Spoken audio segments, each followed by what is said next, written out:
Oui, bonjour, je m'appelle Florent Lafontaine. Je suis un scientifique spécialisé en biologie végétale. Et ces dernières années, j'ai surtout développé mon expertise en biologie moléculaire et en statistique appliquée à des raisonnements probabilistes. Je suis originaire de la région lyonnaise et ça fait bientôt 11 ans que je vis dans la région angevine où je suis venu spécifiquement pour intégrer le master en biologie et technologie du végétal.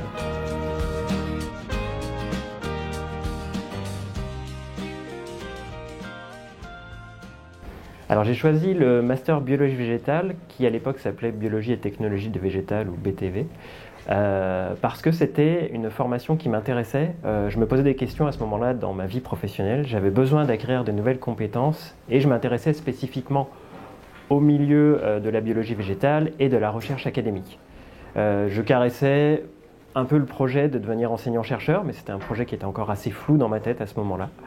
Je savais que je voulais réacquérir des compétences et donc je me suis dirigé vers ce master parce qu'il me proposait un contenu qui me convenait et aussi parce que dans le cadre d'une reprise d'études, c'était l'une des seules formations qui me proposait de reprendre des études à ce niveau-là.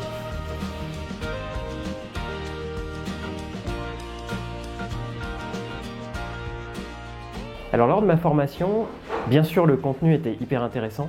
Ce qui m'a beaucoup plu, c'était essentiellement de me replonger, après avoir eu une vie professionnelle, de retourner dans le milieu des études et de me refrotter un petit peu à la vie étudiante, de réinteragir aussi bien avec les étudiants et étudiantes qu'avec les enseignants et enseignantes. Et ce que j'ai préféré, c'était vraiment cet effet d'immersion dans un réseau et dans cet écosystème universitaire. Bien sûr, la formation en elle-même m'a apporté beaucoup, tant du point de vue des méthodes que des expériences par les stages et autres.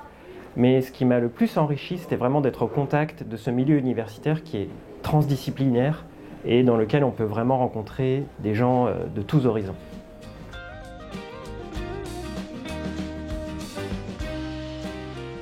Le dernier poste que j'occupais, c'était celui de responsable du pôle biologie moléculaire à SeedLab. SeedLab, c'est un laboratoire de contrôle qualité et de recherche qui est étroitement lié à l'activité d'un semencier qui s'appelle Technisem et qui est basé à Longué-Jumelles, pas très loin d'ici.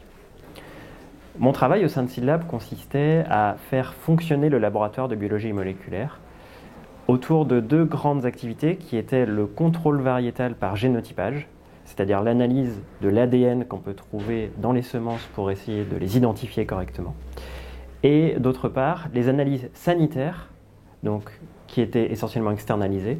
Et l'idée, c'était de coordonner les différents prestataires qu'on avait autour des questions sanitaires pour comprendre comment on pouvait faire des analyses de manière pertinente et représentative. Au quotidien, mon travail consistait à un mélange de travail de paillasse, donc vraiment de la biologie moléculaire de paillasse, avec du pipetage, des calculs, de la PCR et des thermocycleurs, et aussi du travail donc, de réflexion, de coordination de projet, de calcul statistique, de probabilité, et beaucoup d'échanges avec beaucoup de gens en permanence, des gens qui appartenaient à différents échelons de la grande filière semencière, que ce soit des académiques, des professionnels du secteur, des prestataires, et tout ce qu'on peut imaginer qui fait fonctionner un laboratoire.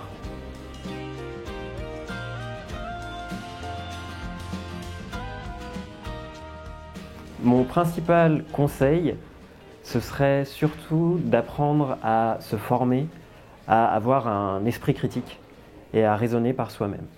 C'est quelque chose qu'on enseigne peu de manière académique, mais c'est transdisciplinaire et c'est vraiment applicable à n'importe quelle filière.